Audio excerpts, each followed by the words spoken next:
Perfect.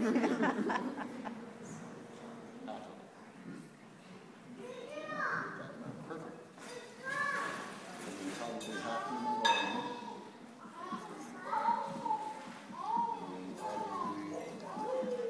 This is a combination of dried parsley, dried chives, and dried tarragon that goes in here. So we'll put a combination of that in. Just do about half, just to give it some back. That's all. And then just mix it up with the salt and pepper. Or not that, you know, that makes Can it be fresh herbs, or does that not taste as good? What's that? Can it be fresh herbs, or does it... Actually, fresh herbs are great. Okay. I like fresh herbs too. So we now have ranch dressing. Good for you, ranch dressing.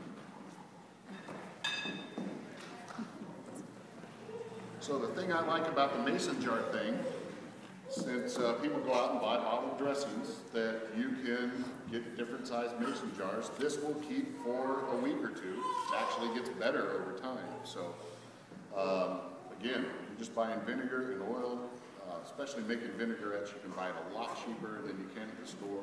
Much better product, much fresher, better tasting. Same thing here with the fresh onion in the ranch. The ranch dressing will actually be better in an hour or two, and even better tomorrow. This will keep in your refrigerator easily for 3 or 4 days. Again, make a little quantity, something that you'll have for 3 or 4 nights down the road there. Again, get the kids involved in it. They love pouring in herbs and sprinkling things, and again, they'll participate a lot more with dinner and eating better, trying new things if they're actually participating in the meal. So anyway, at this point, I certainly would open the room up to questions. After that, we'll have a little tasting here. We'll taste both of the salads. I have some plates up here, and I'll dish out the meatballs.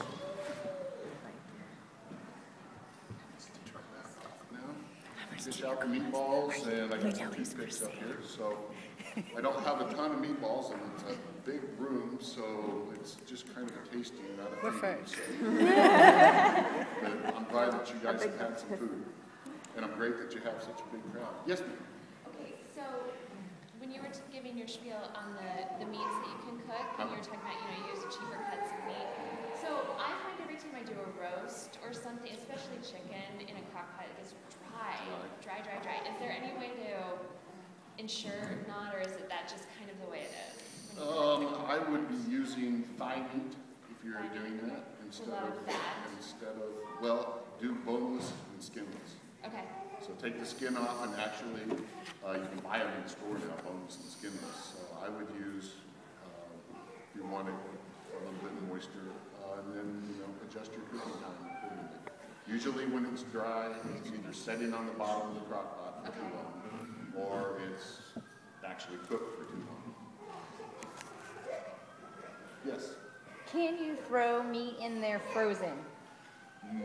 That is not recommended, and that goes back to the 140 that we talked about. Because I put meat in there frozen, and you cranked it up, and it turned out fantastic. And you didn't die? No, we didn't die. Well, was it big, giant? It was like a chuck roast. Well, again, I would not. I like to make sure that we're not coming over for dinner. That's all I ate that. A day or two before, and thaws out in your refrigerator, and then cook it. But if you perfected this method and haven't killed anybody, Becca is still here. Still here. Thanks, Gary. You want to come up and help teach? Yes. Just curious, what was the sauce that you used for your meatballs? Oh, the sauce is, it's in a tomato base. It's seasoned with cumin, ginger, actually in the meatballs and in the sauce, and parsley, and some salt and pepper. And there's recipes of them? Yeah, the recipe's right here, that's all. Jenny's all, she's chomping at the bit to get the papers to hand And out. my webpage is on there. Amy, give Jenny one We've before. got some menus out there, some fun things. She's Yeah. Hey, I have a question. What would you like never make in the crock pot? And I ask from experience because I found a breakfast casserole crock pot recipe and tried to make it for this meeting, and Jamie can tell you it looked like I don't know what, but they didn't serve it.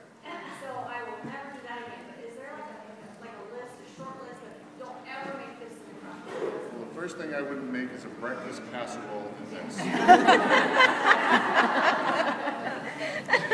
I wouldn't put, you know, prime cuts of meat in here at all. First of all, they're going to dry out. They'll be worse than, this thing is made for stuff that needs a little bit of fat and some connective tissues to break down. That's what this is built for. Things I wouldn't put in.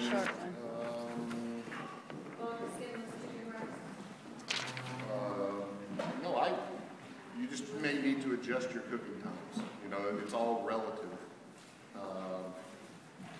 You know, usually when you get a recipe, they tend to tell you to cook it longer, especially in crock pots, than it really needs to go, just for their safety, and especially if you're dealing with chicken dishes.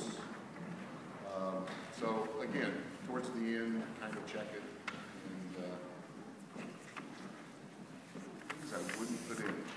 Well, there's things that I wouldn't put in, like if you're doing seafood or something like that in your crock pot, you want to put that in towards the end. If you're doing like soft vegetables, zucchinis and stuff, mushrooms and stuff like that, you're going to want to put those in towards the end, you know, as opposed to like your root vegetables and potatoes and things like that. So it might be just when you're putting things in too. So not every crock pot dish is just pour everything in and cook it all at once. Some things kind of need to be layered in the way that they're cooked. Those are the little more technical recipes though. What would you recommend if you don't do which tire sauce? It's optional, you don't even have to use it. Yeah. No, I just think it adds a little bit of body, and I don't put in enough that you can even taste. It's optional. Vinegar's optional. You have a lot of tastes right here with the three of the mayonnaise, sour cream, and buttermilk. This just happens to be my thing. But you can go on the internet and punch in ranch dressing, and again, you're going to get 2,000 ranch dressing recipes. And you can actually, you know, Hidden Valley sells their little packet of stuff, which really isn't bad. And you just combine the sour cream, the mayonnaise, and the buttermilk, and just pour in their packet. You know, that's actually, if you want to do it the easy way, and it is cheaper doing it that way. So, yes.